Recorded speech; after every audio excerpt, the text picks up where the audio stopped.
Okay, at TechWiser we use lots of laptops on a daily basis, and in 2024 we have already reviewed so many laptops. Yeah, quite a lot of laptops. However, the kind of laptop that gets all of us excited are where is it? Gaming laptops, because A, they have really good raw performance, you can play games, edit videos and do heavy stuff, and B, they have extra bells and whistles like RGB keyboard, high refresh rate and all of that cool stuff. Like take today's laptop for instance. This is the new Acer Nitro V16, latest AMD Ryzen 7 8845HS RTX 4060 165Hz refresh rate. But hang on, if gaming laptops are so good, why isn't everyone getting them? In fact, why there are so many non-gaming laptops, and which one should you buy? Gaming or non-gaming? Well, to find that out, we have been using the Acer Nitro for about a month now, and the answer is not that simple. I would say there are 4 really good reasons to get a gaming laptops and 3 reasons why you should look somewhere else. But before we get into that, if this is your first time buying a laptop, you'll get a box like this, plain and simple. Inside there's the laptop, of course, some paperwork, a big charging brick with a power cable. Now, here's something extra that you get exclusively with gaming laptops. Stickers. You get a lot of stickers. Alright, so the first reason why a gaming laptop is good is the display. Like, let me demonstrate. This is our Acer Nitro laptop and this is another non-gaming laptop at the same price. See, side by side, opening apps, minimizing and maximizing the window, they all look more fluid and smooth on the Acer Nitro. That's because the Acer laptop has a 165Hz refresh rate, whereas the other laptop only has 60Hz. Besides this, most other laptops are usually 15.6 inch, but this particular Acer Nitro V16 has a huge 16-inch display with an aspect ratio of 16:10. Side by side, it not only looks bigger, but if I open YouTube on both the laptops, see on the Acer you have more of the YouTube website content. So it's nice doing split screen tasks on this big display. Also, this is an IPS panel. I was watching Dark Knight, the color sharpness and the overall picture quality was pretty good. Plus, there's no reflection also since this has an anti-glare coating. However, one thing to note here is that this laptop has 300 nits of brightness, so it doesn't get like super bright. Not that big of a deal, but I thought I should mention it. Now, the second reason would be the keyboard actually. Like many non-gaming laptops like this one here has a 10 keyless design, meaning you don't get the number pad. But see on the Acer Nitro, it has a full-size keyboard along with the number keys over here. While this may seem like a small thing, but in my use, I always find it more practical to have a dedicated number pad. It makes typing numbers easier as well as if you do Excel and all of that stuff. Plus, if you're gaming, you have an extra set of keys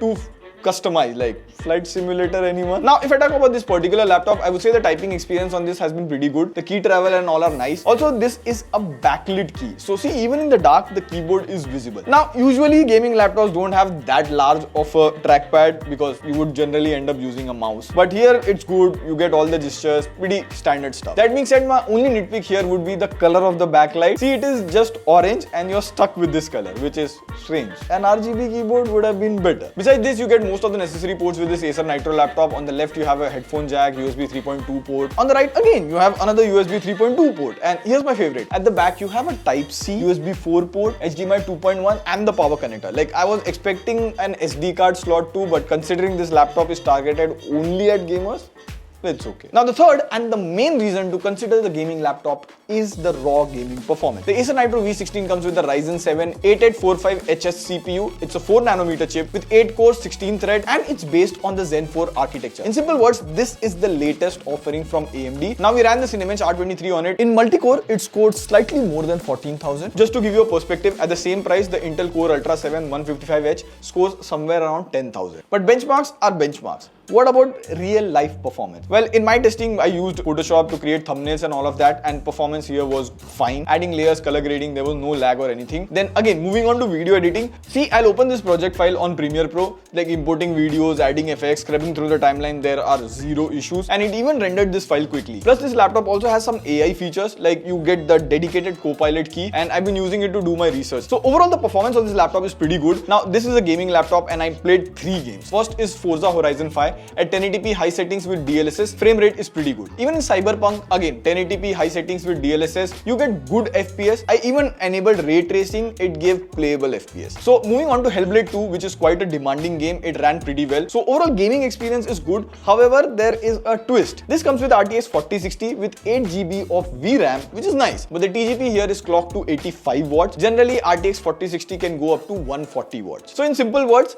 the same game at the same settings will give higher FPS on another laptop with 4060 but higher TGP. That being said, you do get the option of DLSS and frame generation with this graphic card. Like, let me explain this quickly. DLSS is common by now. Imagine you are gaming at 4K resolution, FPS will be lower. With DLSS, it will render the game at lower resolution, say at 1080p, so you'll get higher FPS, and then it will use AI to upscale the video back to 4K. Now, there is also this new frame gen tech. Over here, AI is used to create extra frames. In short, even if your FPS is low, games will feel much more smoother. And in our testing, this laptop is good enough to handle most titles at 1080p with high settings, or even at 2K around 30 FPS. Now, there is something very special about this laptop. I'll disconnect the laptop from power, turn on Cyberpunk, and see I'm still getting pretty good FPS. That's because this has a powerful integrated GPU. Let me explain what's happening here. So most laptops have two GPUs. One is the dedicated GPU that runs when you're playing games connected to power, and then there is the integrated GPU which runs when you play on battery. In the past, this integrated GPU was not that powerful. However, this laptop has Radeon 780M integrated GPU, same GPU used in many handheld devices like the ROG Ally, meaning even if you're not connected to the power, this laptop can run games at respectable FPS. Also, talking about gaming, if you're someone who talk and play, there's this feature called Acer Purified Voice, and now if you see, it uses AI to cancel all the background noise and automatically increase your audio quality. How did it sound? The thing is, it is dropping a bit of your voice. But yeah, no worries. We can still play. Tech shouldn't come between friendship. Okay, so these were the main reasons why you should consider getting a gaming laptop. However, there are a few things that you must know. First is that gaming laptops get hot more quickly. So to compensate that, brands have to give better cooling solution, which makes the laptop bulky. That being said, the Acer Nitro does look good in black color. There is only this one logo on the top which makes it look more minimal. And here's another interesting thing to note. See, while this is a Type-C port, it cannot charge the laptop, and this is the case with most gaming laptops too. Meaning you will have to carry this huge charging brick with you. Another thing to consider while buying gaming laptops is charging. While this Acer Nitro comes with a 135-watt charger and it can charge the laptop back to 100% in about 1 hour or so, but if you do gaming or heavier tasks, the battery will drain much quicker. In fact, in my usage, even on light load, like browsing the web, watching videos and all of that, it lasted me around 5 hours on average. So you should be aware of that battery life too. Also, have a listen to this. I would say that the sound is okay. Since the speakers are positioned at the bottom, there is no room for air to pass through. So if you keep the laptop on a sofa or cushion, the audio gets muffled even more. Now, these are not cons on this particular laptop, no. Rather, these are some of the concerns I have with most gaming laptops in general, which brings me to the main question: should you buy a gaming laptop or a normal laptop? Well, I'll make it simple for you guys. If you are a gamer, definitely get a gaming laptop. You can check out this Acer Nitro V16. The RTX 4050 variant starts from around 90,000. Second, if you're a video editor, or if performance is your main priority, then also you have to look into gaming laptops. The dedicated GPU is critical for video editors. However, if you want a laptop to watch movies, and if you plan on carrying your laptop everywhere, every day, and you're more into coding or productivity, then I would recommend looking into non-gaming laptops. They will be much more portable. You can even get laptops with OLED display, and the battery life is far better. I hope this video helps you to make a better purchase decision. Let us know which laptop you use and write a short review. We'll pin it so it helps the community. Having said that, I'll see you in the next video. This is Pradeep signing off. Pew, pew, pew.